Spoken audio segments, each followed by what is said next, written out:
Hi everyone, আশা করি সকলে ভালো আছো।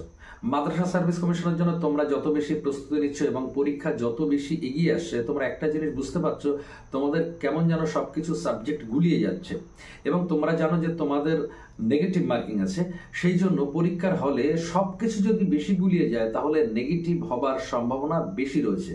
সেই জন্য পরীক্ষার হলে তোমাদের যাতে নেগেটিভ কম হয় এবং কনফিডেন্সের সঙ্গে তোমরা যাতে অধিকাংশ প্রশ্নের উত্তর দিতে পারো, সেই জন্য আজকের এই ভিডিওতে আমি তোমাদের দুটো বিষয়ে পরামর্শ দেবো। তোমাদের কম বেশি আর 12 দিন সময় আছে। তো এই 12 দিন তোমাদের যাদের হাতে সবচেয়ে বেশি সময় আছে, অর্থাৎ দিনে 10 ঘন্টা, 12 ঘন্টা, 14 ঘন্টা পড়তে পারো এমন সময় যাদের হাতে আছে, আমি তাদেরকে বলবো এই 12 দিনকে তোমরা দুটি ভাগে ভাগ করো। একটা হচ্ছে প্রথম 7 দিন, তারপর হচ্ছে শেষ 5 দিন। এই 12 দিনে তোমরা যদি প্রত্যেকটা টপিকের গুরুত্বপূর্ণ জায়গাগুলো যদি দুবার করে দেখতে পারো, তাহলে কিন্তু তোমাদের কনফিডেন্স তৈরি হবে এবং পরীক্ষার হলে তোমরা দেখবে যে অধিকাংশ প্রশ্নের উত্তর দেওয়ার ক্ষেত্রে তোমাদের মধ্যে কোনো কনফিউশন তৈরি হচ্ছে না। বাট তোমরা যদি এই 12 দিন ঠিকঠাকভাবে পরিকল্পনা মাফিক পড়তে না পারো, অর্থাৎ এই 12 দিনে যদি সব কিছুকে পড়তে চাও, তাহলে কিন্তু সব কিছু গুলিয়ে যাবে। আর যত বেশি গুলিয়ে যাবে পরীক্ষার হলে দেখবে ম্যাক্সিমাম প্রশ্ন তোমার কাছে সব ঝাপসা মনে হচ্ছে, 50-50 মনে হচ্ছে, তুমি বুঝতে পারছো না কোনটাকে তুমি উত্তর দেবে কোনটা দেবে না। সেই জন্য আমি বলবো এই 12 দিন যাদের হাতে সময় কম তারা একবার করে গুরুত্বপূর্ণ বিষয়গুলো দেখো, আর যাদের হাতে সময় বেশি আছে তারা ওই প্রথম 7 দিনে টোটাল সিলেবাসের গুরুত্বপূর্ণ বিষয়গুলো দেখো, তারপর শেষ 5 দিনে টোটাল সিলেবাসের গুরুত্বপূর্ণ বিষয়গুলো দেখো।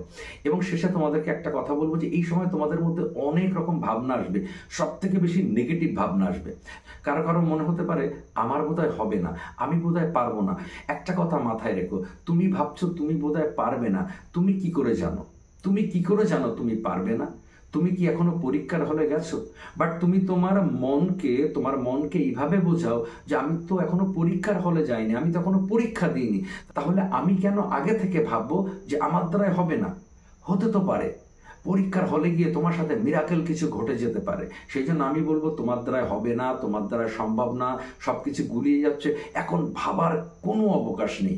মাথায় রাখবে, এখন তুমি যত বেশি ভাববে তত বেশি নেগেটিভ হবে, যত বেশি নেগেটিভ হবে তোমার সময় নষ্ট হবে, যত বেশি সময় নষ্ট হবে তোমার রিভাইজ দিতে কিন্তু সময় কম পাবে। সেই জন্য বলবো ভাবনা স্টপ করো, টোটাল ভাবনা স্টপ করো, জো হোগা দেখা যায়গা। তোমার এখন কাজ হচ্ছে টোটাল সময়টাকে কাজে লাগানো। আর এই সময় কারোর যদি মনে হয় একটু এখানে যাওয়ার দরকার, ওখানে যাওয়ার দরকার, আমি বলবো জীবনে প্রচুর সময় তুমি অন্যের জন্য দিয়েছো, বাট অন্ততপক্ষে এই 12 দিন নিজের জন্য সময়টাকে ব্যয় করো। ভাবো এই 12 দিন আমি জীবনে শুধু আমার জন্য ব্যয় করব, আর কারোর জন্য নয়। যত রকম গুরুত্বপূর্ণ বিষয় থাক না কেন সে বিষয়ে গুরুত্ব দেবে না।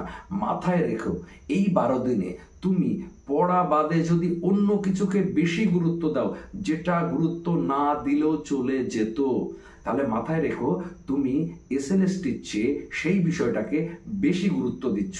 আর তুমি যে বিষয়টিকে বেশি গুরুত্ব দেবে সেইটা কিন্তু তোমার কাছে ধরা দেবে।